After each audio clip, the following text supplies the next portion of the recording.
Everyone, good morning. Good morning. Welcome to the ODPP Café. It's Friday, and we are here every Friday at 8 a.m. to bring to you the ODPP Café. The show is brought to you by the Office of the Director of Public Prosecutions, and it's meant to educate and inform you on matters of criminal justice, on the criminal justice system. So welcome, engage with us on our social media platforms. We are live on Facebook today, but again, you can follow us on Twitter and subscribe to our channel on YouTube. Like I mentioned earlier, our YouTube channel is Office of the Director of Public Prosecution. And on Twitter, we are at ODPP_KE. Facebook, it is just Office of the Director of Public Prosecution. Please engage with us as we go along. We will engage with you as well. We'll respond to questions as we can within time. And even offline, we'll still answer the questions that you will have. So I am privileged to have the head of Appeals Division with us today, Hassan Abdi. I'll just give him a few minutes to introduce himself. Karibu sana kwenye kiti ya kufundisha watu mambo na law. Asante. Yes. Asante sana, Anita. Yeah.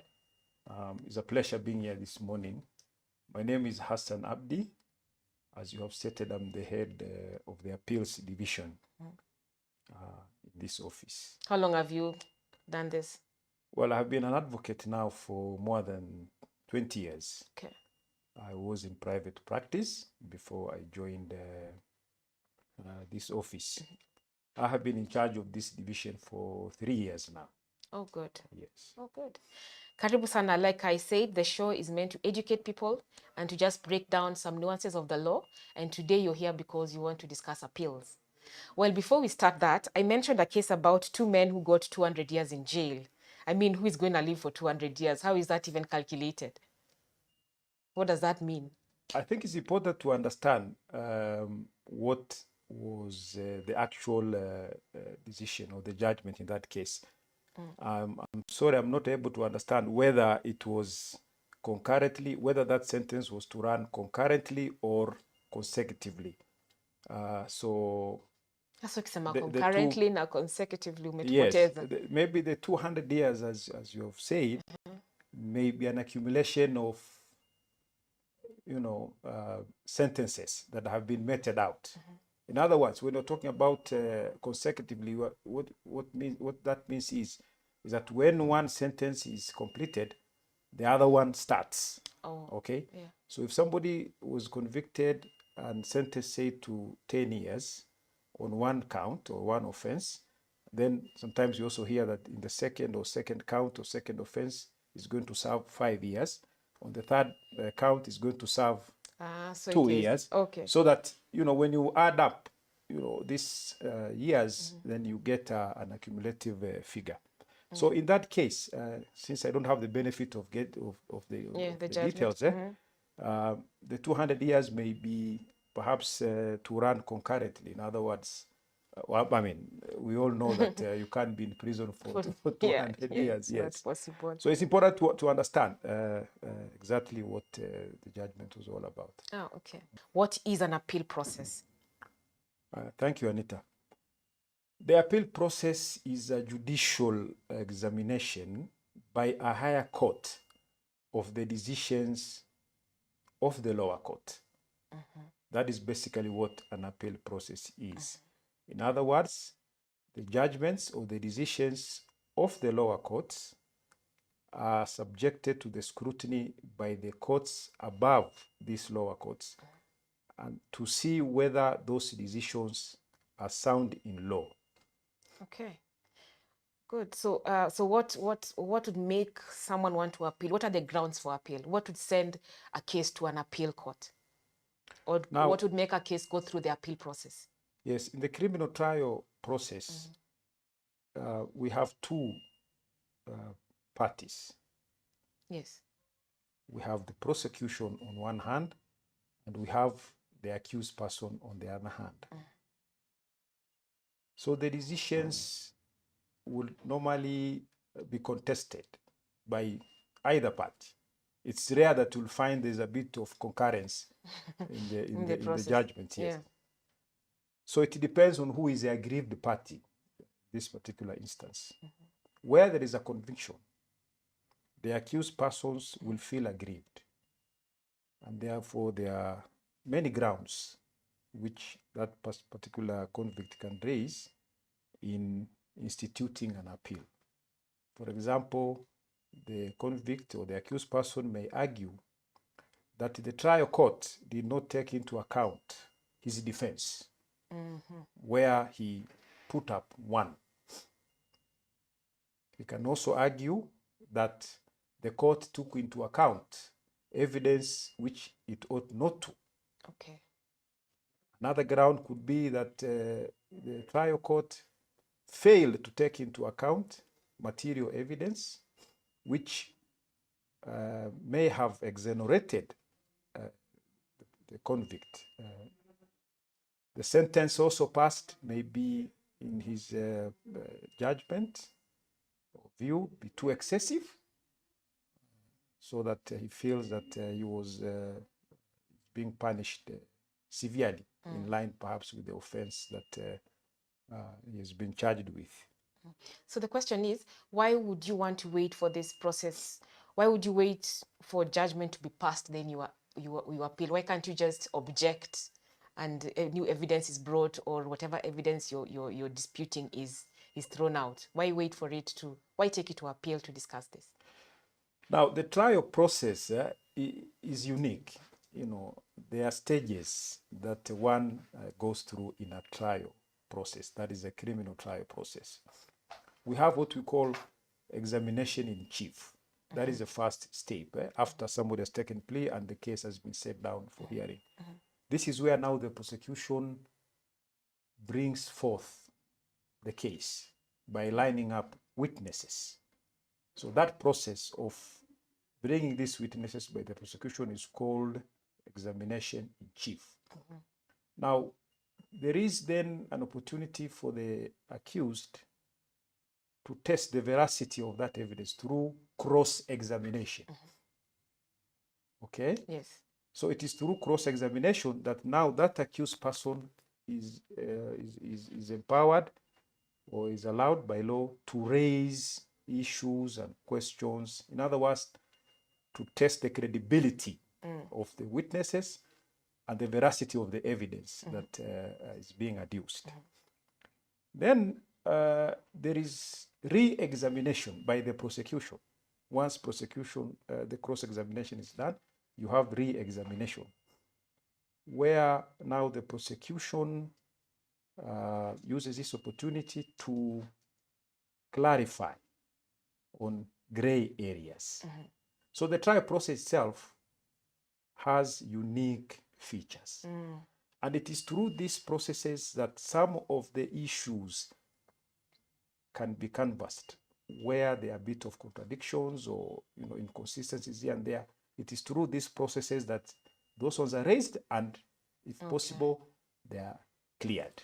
Okay, so this is all in the Constitution. You have a right to appeal. It is what the fair trial is all about. Haki na usawa. Mashtaka yenye haki na usawa. Maybe a bit of that. Because I think your division is anchored on haki na usawa, right? Yes. Yeah. There is this conception of that the DPP is sole aim is to jail people, to An convict alligator. people, a gladiator. A gladiator, who wants to see blood being spilled all over. Yeah. That is not the position. The DPP is a minister for justice. He's a zealot advocate, and his interest is a public safety and public interest. Therefore, in all that we do, public safety Comes first. is paramount. The public is our client. And the underlying philosophy is very simple, that the guilty must be held to account for their actions, and the innocent must be protected. Because whenever a crime occurs, we have victims. So who is there to protect these victims? Okay, the DPP. Yes, Yeah. the Minister for Justice. The Minister for Justice. In this case, the DPP. Or the office of the DPP. Yes. Yes, yeah, represents the public. So public interest Because comes without bringing people to account for their actions, we will have no order in society. it is a recipe for anarchy. Mm-hmm. And respect for law comes because there are consequences for non-compliance with the Of law. the law. Yes. Okay. Okay, thanks for that. So then we go back to our appeal process. So the courts have hierarchy. And I just before we started this, we're discussing about the Supreme Court and the Magistrates Court. So maybe just give us a bit of that. How is it, what is the court hierarchy? Now in Kenya, we have the subordinate courts. Then we have the High Court. Then we have the Court of Appeal. Then So we the have, subordinate courts are the magistrate courts. they are magistrate courts. Okay, okay. Then we have the High Court, and then we have the Court of Appeal, and now we have the Supreme Court. Mm-hmm. But we also have the Qadis courts, Yes. which deal with the Islamic jurisprudence or affairs with respect to inheritance and divorce. And then we also have the court martials. Which one is this? These are courts that deal with the armed forces. Ah, okay. Okay. And as you know, the Constitution allows the DPP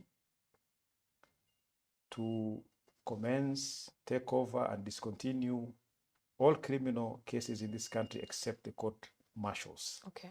So the court martials are a special category of courts. Different. Okay. But let me say this, that all these courts that I've talked about or I've mentioned are subject of the appellate system.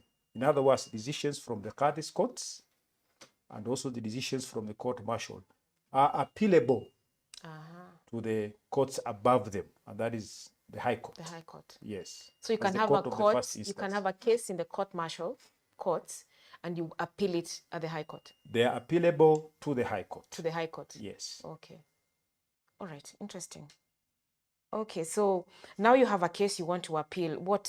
How do you start? What is it? What are the steps in filing an appeal? So the process starts after a judgment has been delivered by the trial court. And what normally happens is that the presiding judge or court would inform the parties, maybe in this case the accused person, that he has a right of appeal where there is a conviction and a sentence within 14 days. That is very important. The accused person must be made aware that he has 14 days within which to file an appeal. Now, what then happens is that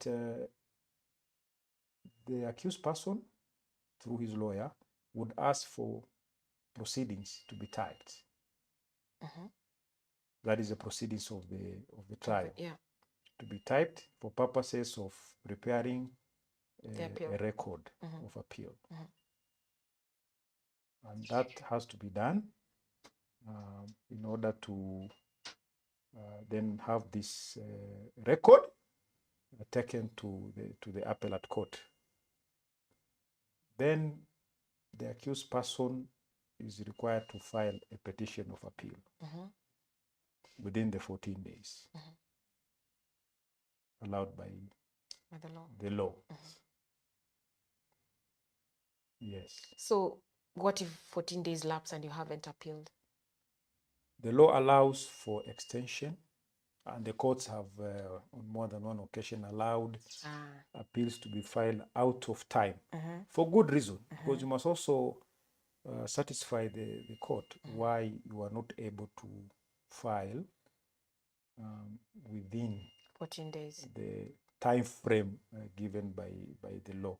Okay. Yes. So you've talked about for you to appeal, you have to wait for judgment to be passed.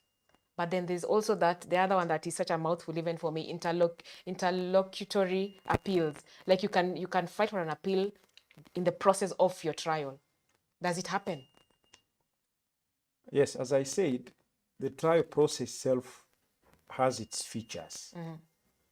And within the trial process, you may have occasions where decisions are made by the trial court.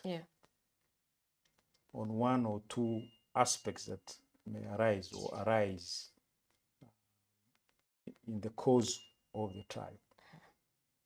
So basically what you're asking is what happens if you're aggrieved by maybe an order or a decision made. And you can't wait to the end of the And trial. the trial is still ongoing. Yes. Now, what we have is a remedy, or it is called revision. Okay. And this is jurisdiction. The revisionary jurisdiction is vested in the High Court, which has supervisory role over the subordinate courts. So now, where there are certain decisions that attract grievances, where a party feels, and this party can either be us or the accused person. Yeah. Where this occurs, we have the right to move the High Court for revision. It's actually called revision, not now an appeal. It's revision. So we are moving this High Court, and you are saying there is this decision or this order that has been made by the trial court, which is contrary to the law. All right? Or contrary to the procedural requirements. And we therefore ask the High Court to redress, to right the wrong that has been occasioned by the trial court. Okay. So there are those instances, and each will depend on the peculiar circumstances of each case. So something has come to mind. Why can't I just say that the judge is wrong in some decision is made during my trial? I want another judge. Why can't I just say that and things go now according to plan? Why should I wait? Should I appeal? If I go by the example you have given, if you say you do not want this judge, you are talking about asking a judge to recuse himself or herself from the case. You must give reasons. Yes, it happens sometimes where you feel a judge demeanor perhaps is such that you feel you are not going to get a fair trial. But again, these are matters that are specific to each case. And you must give your reasons. It could be maybe through a comment made by the trial judge, or through, certain orders. It is allowed in law to ask a judge to recuse himself or herself. And where there are credible grounds adduced, then the magistrate may recuse himself. Yes, it's all about. So then you avoid fairness. The whole appeal process. No, that may not affect the outcome of your case. Okay. Because your case is about evidence. Yes. It doesn't really mean that you are likely to get your preferred outcome maybe by going to another court. Maybe I'm looking for a preferred outcome, actually. That is forum shopping. No, that won't help. It's not possible. So then I have appealed. I have done this within 14 days. And I've supplied the court with everything I need for an appeal to take place. So then what happens next? Is there a period of time that my case will be appealed, or is it again open-ended? I mean, what happens? Now, once an appeal has been filed, and the record has been filed and served on the parties, now the law allows that appellate court to summarily allow the appeal, where the judge looks at the record and determines that the appeal is meritorious. Meritorious inamaanisha? Meritorious means the appeal has got good grounds.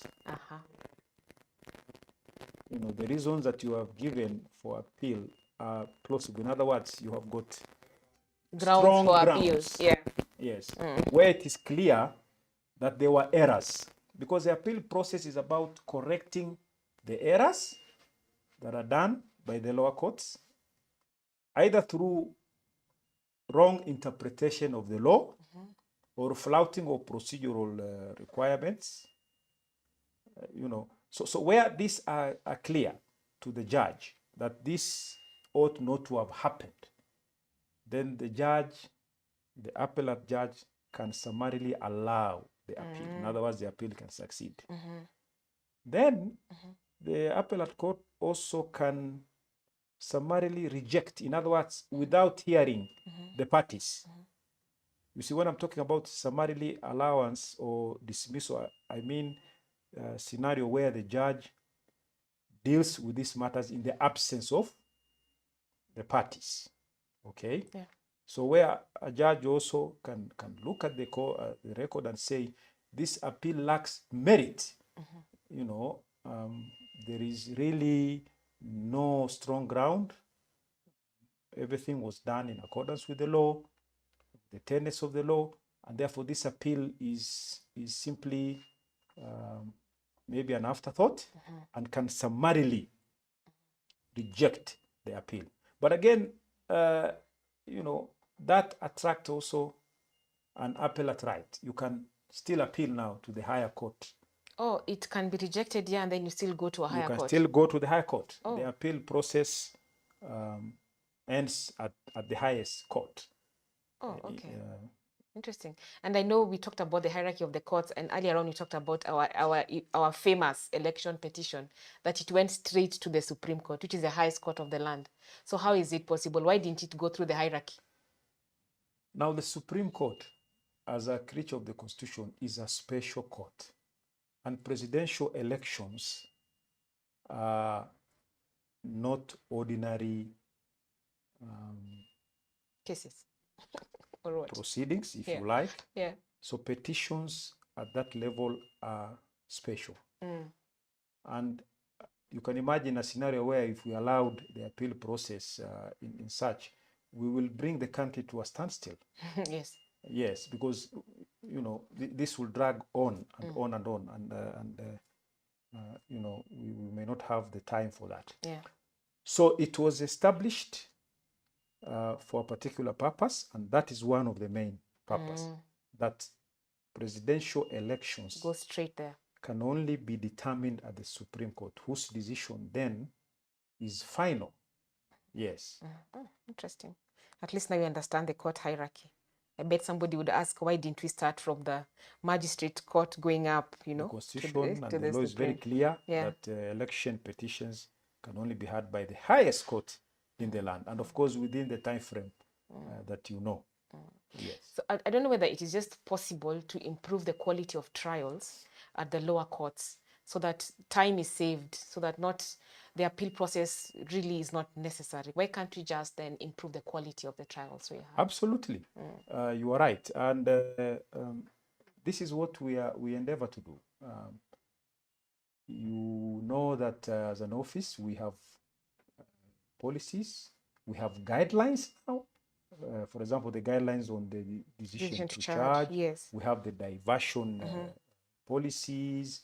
We have plea bargaining. All these are mechanisms that are geared towards ensuring that we have trials that pass the test of fairness. As an office, you know, we are, our sole aim is not to convict people, to see that people go to jail. But you're gladiators, you are out to draw blood. It is a wrong impression and perception that the public may have. Yeah. But we are there to do justice. All right? Yeah. We are there to represent the public. And this is why when sometimes offenses occur and they are investigated, and they are brought to us for decisions to be made as to whether these people should be charged or not. Yeah. We look at them and say, we do not think that the evidence as gathered has met the threshold for prosecution. And this is where we have now the diversion policies. Okay? Yeah. And also we have plea bargaining. So we initiate those areas. And you can see that we do not want people to go to jail all the time. We'll try and believe that. Yes. Okay. So somebody is asking here. The example you gave, yes. that we have taken people to clean up the streets. Yes. You know. That's a very good gesture, actually. Yes. Yes. Non-custodial sentence. Yes. I'm also learning these terms, these lawyer terms. Yeah, that's good. So I want to ask a question from our online viewers. Someone called Patroba has asked, tell us about, have we talked about revision? Tell us about revision. What application do we make? Now, revision is normally invoked in a very informal manner sometimes. You can actually do a letter to the High Court asking for the High Court to revise the particular orders that you are aggrieved with. You can also do a formal application. Sometimes people or the lawyers represent the accused person file some sort of formal applications. You can also,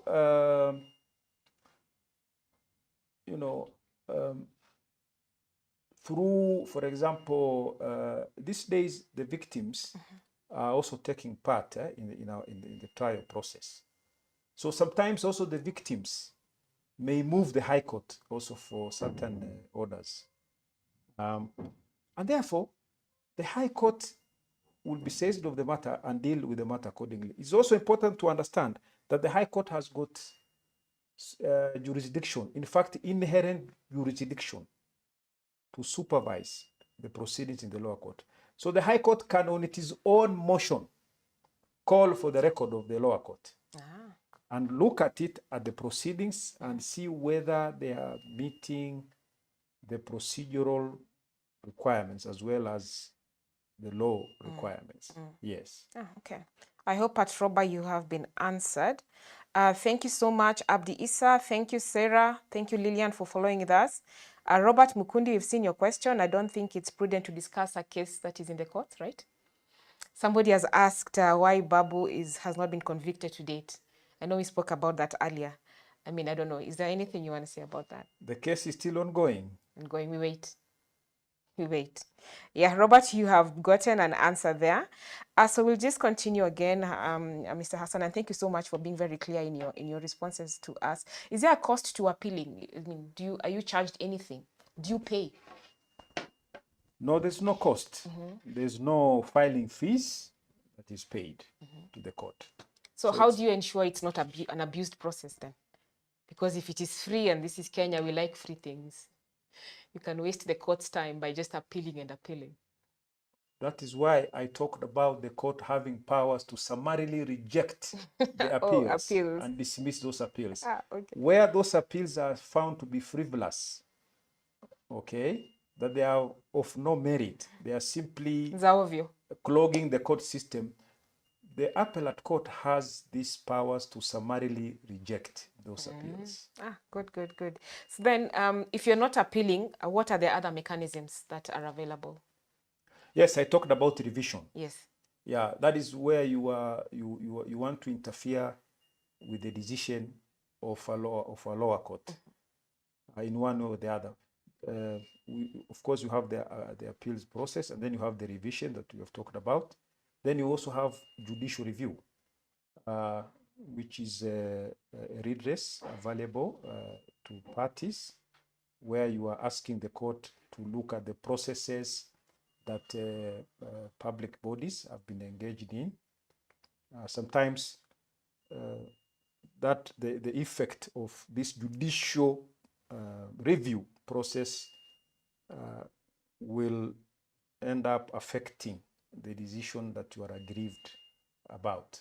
I don't think that one is clear, that judicial review. Maybe break it down a bit.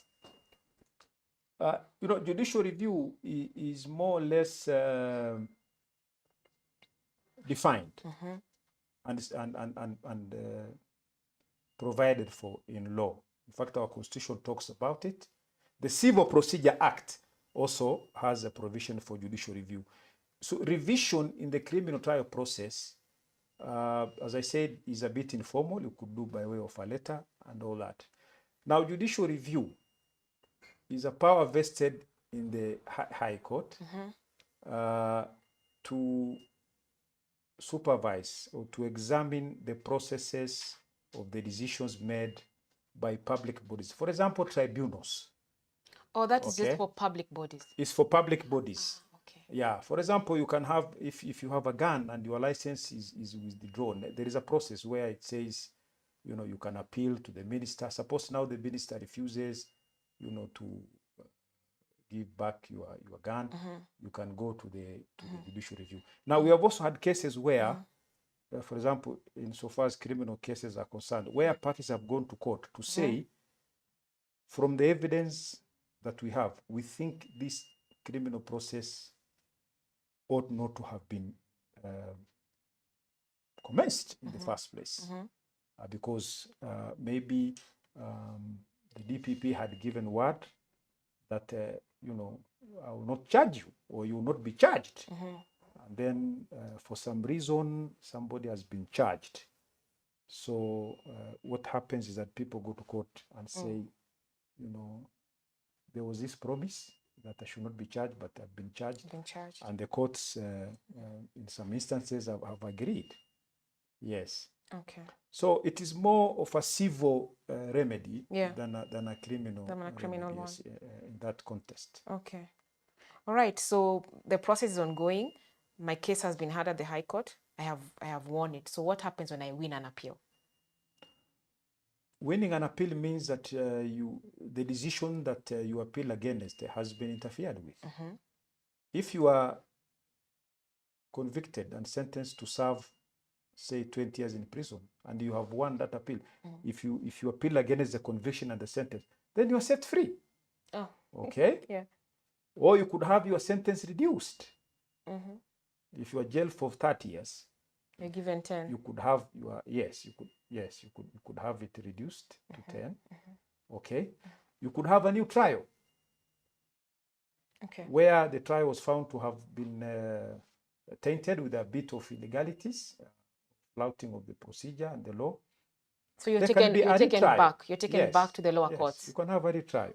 Okay. Yes. So you can go back to the lower courts with the same judge, now following process. Sometimes there are normally specific orders that this particular case should be heard by a different magistrate.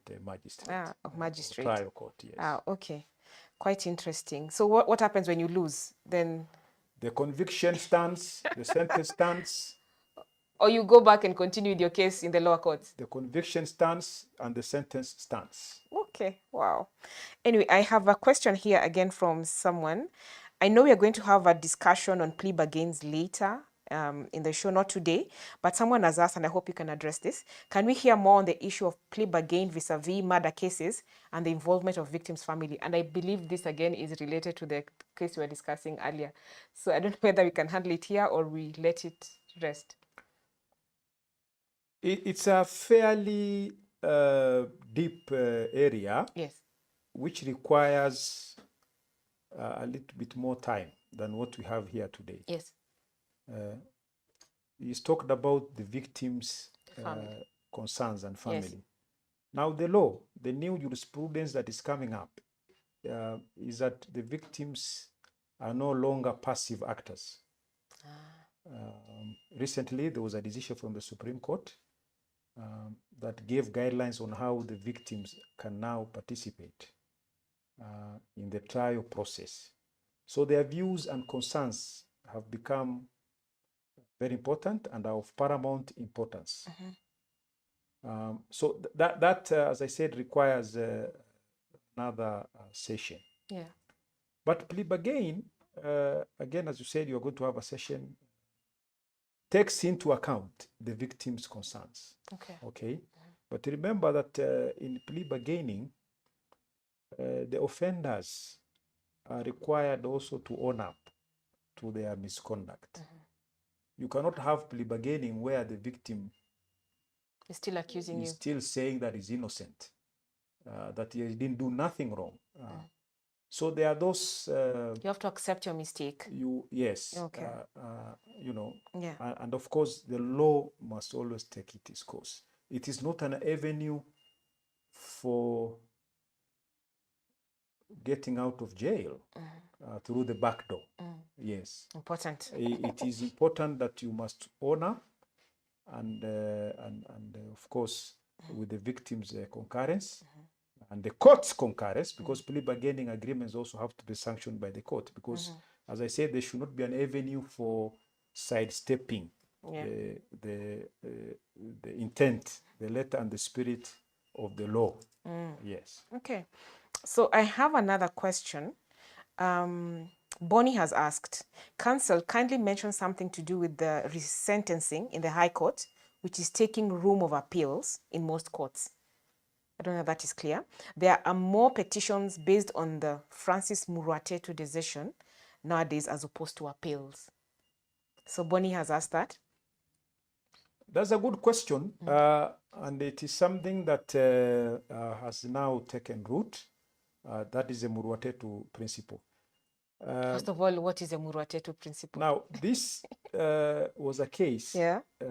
in the Supreme Court where Muruatetu and his colleague had petitioned the Supreme Court on the constitutionality of the death penalty. That is the mandatory nature of the death penalty under Section 204.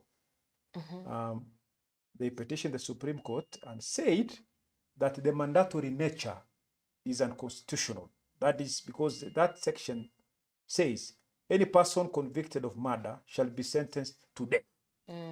So there was no other sentence provided for death, for murder. For murder, it was death. Yes, if you are guilty of murder, you must be sentenced to death. So they petitioned the Supreme Court and said, this is unconstitutional. And the Supreme Court agreed and said that the mandatory nature is unconstitutional. In other words, courts should have discretion. Not all murder cases ought to end up in the death of the offenders. On death row. Yeah, on death row. So courts must be given some discretion. And this is, of course, impacted by what happens in other jurisdictions where you have different categories. Yeah. You have, for example, murder in the first degree, murder in the second degree, and the sentences are meted out according to the grievous nature of the offense. So that is what Muruatetu said. Now, for resentencing to occur, there must be some sort of an appellate process. Because the people who are now seeking resentencing are moving the courts either through appeals or now petitions. Okay? You'll find that murder, which is tried in the High Court, in the instances where now the victims have been, the accused persons have been sentenced, they appeal to the High Court on the Muruatetu principle, saying that I've been sentenced to death, for example, but Muruatetu, say that I don't have to die, So still the resentencing happens because of this appellate process. We have a situation right now where we have people on death row and they had exhausted the appeal process. Now, what happens to them? Now, those are the ones who are moving now the court through various means, through actually petitions, saying that, yes, I'm on death row, but this is what the Supreme Court has said. Are you therefore able to look at this and substitute the death penalty maybe for the time that I've already served, or give me a custodial sentence? So it is happening. So a custodial sentence can mean life? Not necessarily life. Yes. Been given 200 years. But you see, 200 years, if you are lucky and you're able to live for 200 years, you'll come out after the 200 years. Okay. Oh, good. Thanks for watching, Clement. Thank you, Abdikadir, Becky, and Ian. Thank you so much for engaging with us. We'll answer questions as they come. But now you've talked about people who have exhausted their rights, their appeal. How many times can you appeal? As I said, we have the hierarchy of the court system in our country. If the trial started in the lower court, that is a magistrate court, you have the right of appeal to the High Court, to the Court of Appeal, and now to the Supreme Court. But now the Supreme Court has limitations. You can only appeal to the Supreme Court on a matter touching on the interpretation of the constitutional provisions. So if there is something within the trial system that calls for constitutional interpretation and decisions are made on that, and the party is aggrieved, you can move the Supreme Court.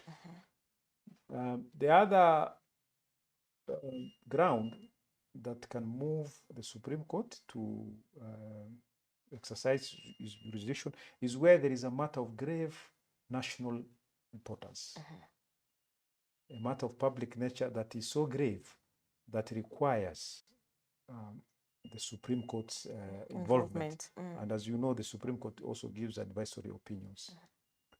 So there is a bit of blockade insofar as accessing the Supreme Court is concerned.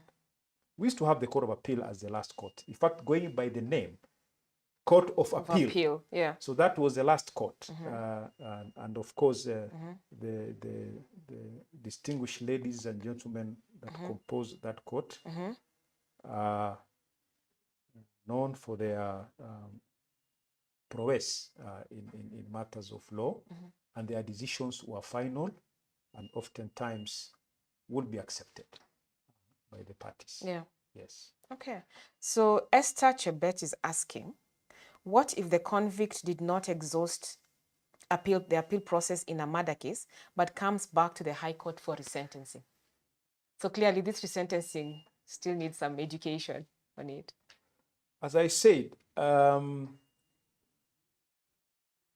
if you allow me, yes, the Supreme Court, in deciding the Muruatetu case, had given certain directions and had actually asked that there be a task force that was actually set up to look at amending our laws insofar as the mandatory nature of the death penalty is concerned, and also life sentence, and then going about the resentencing processes now. So that task force was formed, and it has given its recommendations, which are yet to be fully enacted. One of the recommendations in the task force was that there be a committee constituted to be headed, I think, by a High Court judge to go around the country looking at the resentencing aspect. So as we speak, there's a bit of work that is unfinished. Okay. But now what has happened is that certain people on death row decided to move the High Court, as for example, in the example that you have given, for resentencing. So wait, Muruatetu was a guy on death row? Yes. Okay, because some of us are interacting with this name for the first time. So Muruatetu was on death row, then he went to appeal the sentencing at the Supreme Court.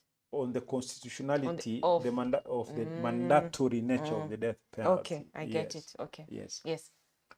So when we raised a bit of concern that why don't we await the recommendations implementation of the task force, so that we have a formal way of how to go about resentencing. In other words, you're looking at those people who are on death row. Yeah.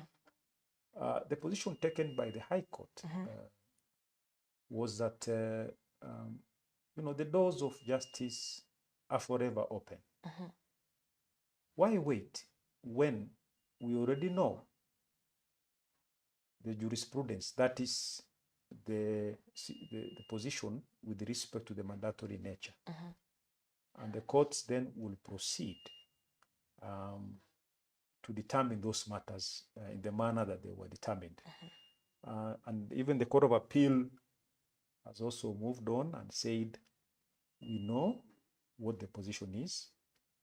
We know now that the mandatory nature of the death penalty has been declared unconstitutional. So those who are on death row should be, as a matter of justice, as a matter of fairness, be allowed to enjoy the fruits of this jurisprudence. Mm. Yes. So it's a gray area, if you allow me, and we are still trying to see how best to go about this resentencing, because it's a bit messy, if you allow me to say that, because we don't have a definite formal way of addressing this. But the cases that are ongoing right now are being done with that case in mind, and we are moving on quite well. And we only have death penalties where they are deserved. Okay. Because sometimes the nature of the offense demands that death penalty must be meted out. In fact, the Supreme Court itself said that they have not outlawed the death penalty. It is still there. All that is required is for the judge to have this discretion to see the aggravated nature of this offense. Does it require death penalty or not? And this is why you have people who are being sentenced to death, and you have others who are sentenced to 30, 40, 50 years in prison. All right. Question again here. Do appeals have jurisdiction? Like, can one be dissatisfied with the decision of a lower court in Mombasa, but appeal in a Nyeri court? Jurisdiction is important, and it's both the geographical and it's a matter of law. That will amount to forum shopping.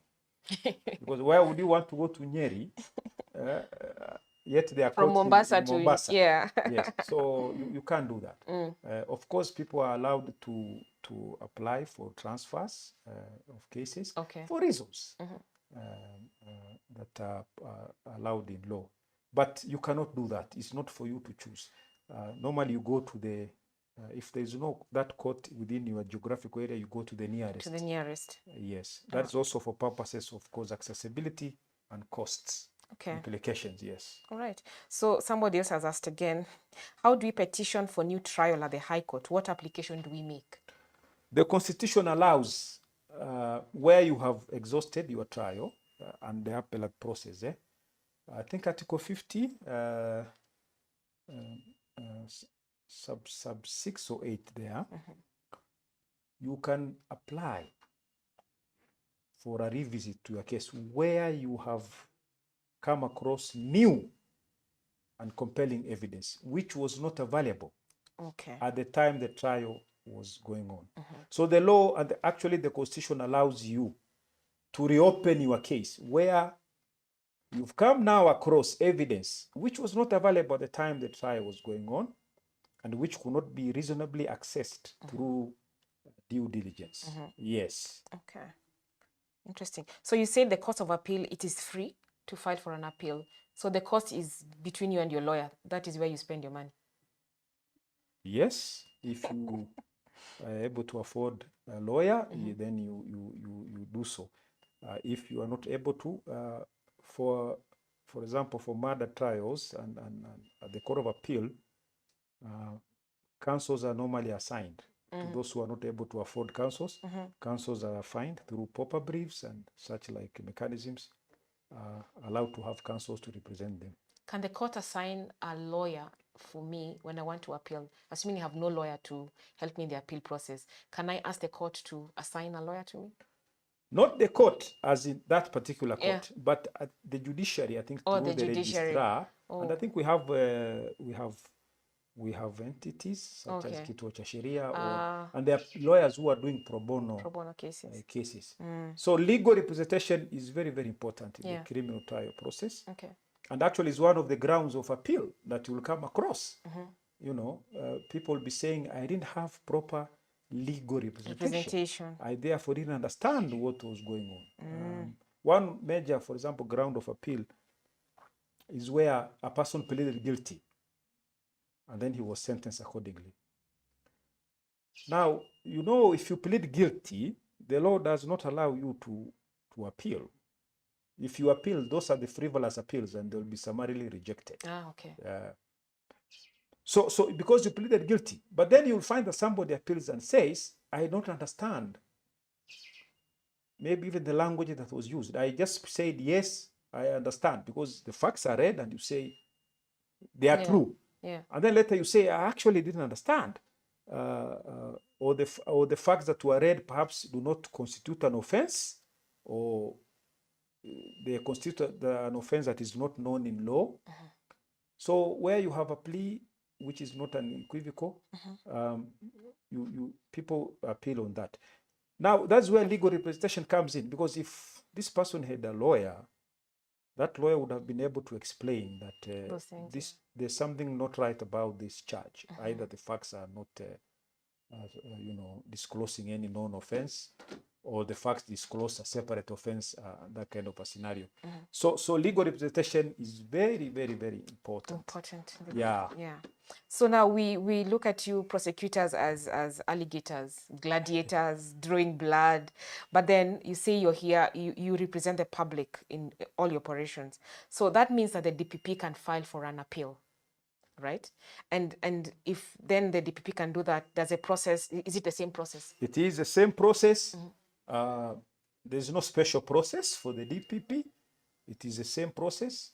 We appeal where we feel that the sentence, for example, was too lenient. We also appeal where we find that there was sufficient evidence, but the person has been let to go scot-free. Because remember, it's public safety here. When a person who poses danger to the society is released, we have to be concerned, and we will feel that we need to protect the society, and we'll file an appeal. But just also to show you that we are not excited by sending people to jail. Yeah. The law allows us to also, and it has happened, where we write to the appellate court to say that we are not supporting the conviction.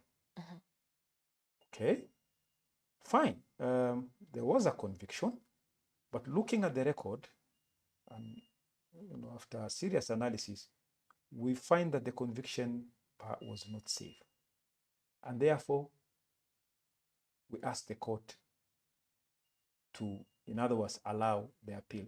So we do not derive any joy in fighting so hard to see that people are taken to prison. We are also, as a matter of also practice and law, also allowed to write to the appellate court, even where, for example, we find that the conviction perhaps was not correct, or even correct. We write to the court and say, we would like you to raise or to discuss or to canvass a very serious issue of public importance. And therefore, you give declarations, you decide on this aspect, which will then have a binding effect on the lower court. In other words, setting the record straight, so that the lower courts will now know that this is a way to go. It could be an issue of law, it could be an issue of fact. So we ask these courts. So ours is, as I said, we are ministers of justice. Justice is our overriding concern. So even where we see there are certain gray areas, we will ask the courts to make those gray areas as white as snow. Okay, so what if you say again the DPP and the ODP is here for public interest? Can you claim that you have killed for public interest? I mean, did you see the case? I think the woman in Siaya, the husband battered her. The husband made her life on earth hell. She killed. She was sentenced to 1 day. Wasn't that? Did she not help society? That's an interesting aspect you are raising. As I said, in an adversarial system, you have two protagonists here. Yes. And as I said, it is on very rare occasions that you will find that we are in consonance with the decision of the court.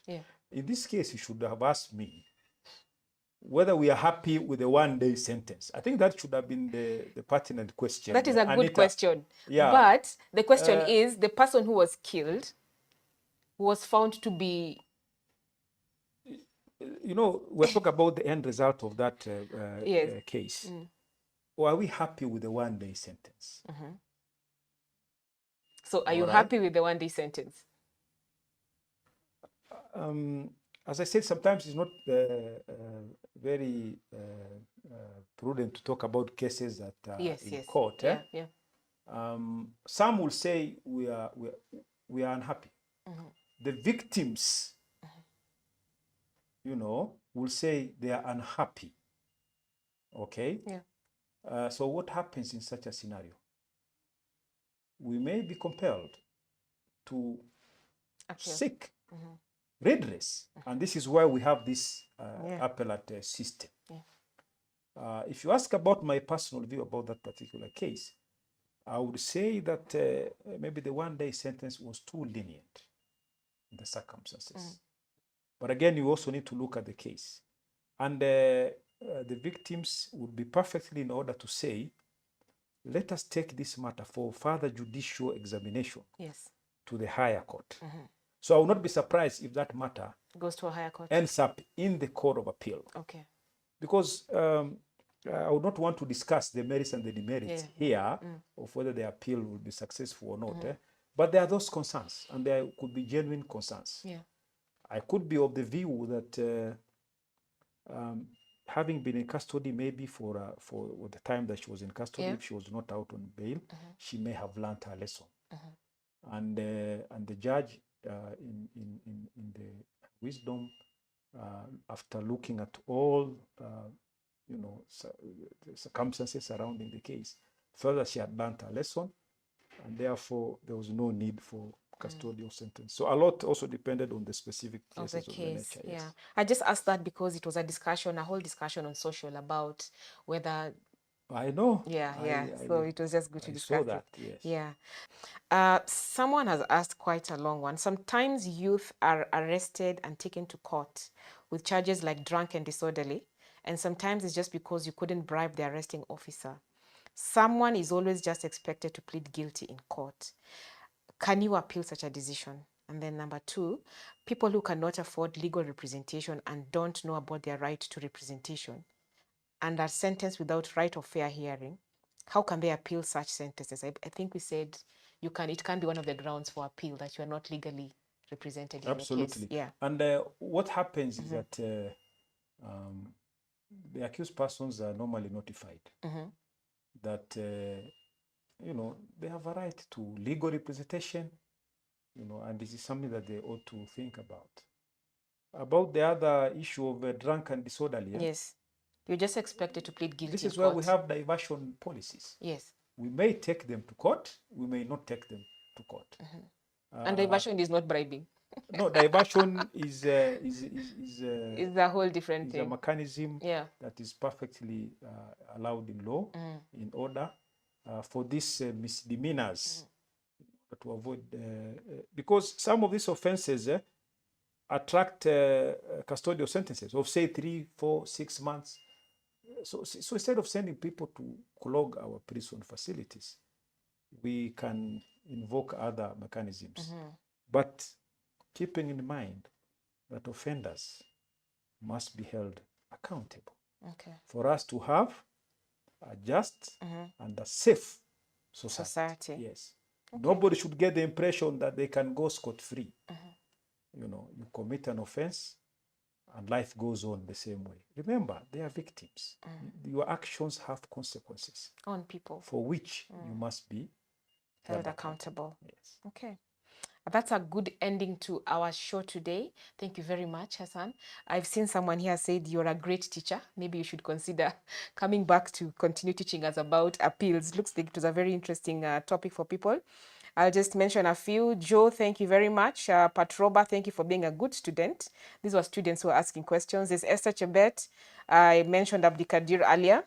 And of course, John and Michael, thank you very much for engaging with us. You can still ask and we'll get your questions answered too on social as you go along, because this is quite an interesting topic for us. We've come to an end to this show, Hassan, and thank you very much once again. Thank you very much. Yes. Yeah. So we've come to the end of the show. Thank you very much for engaging with us on social. We are on Facebook, we're on Twitter, and we are still available to engage with you if you have any more questions. The day has come to our show has come to an end, and we invite you again next week. Even you again now, you can tune in and watch us and engage with us on our next topic next week, on the topic we'll be discussing next week on the show. Thank you once again. Have a great weekend and have a great Friday ahead.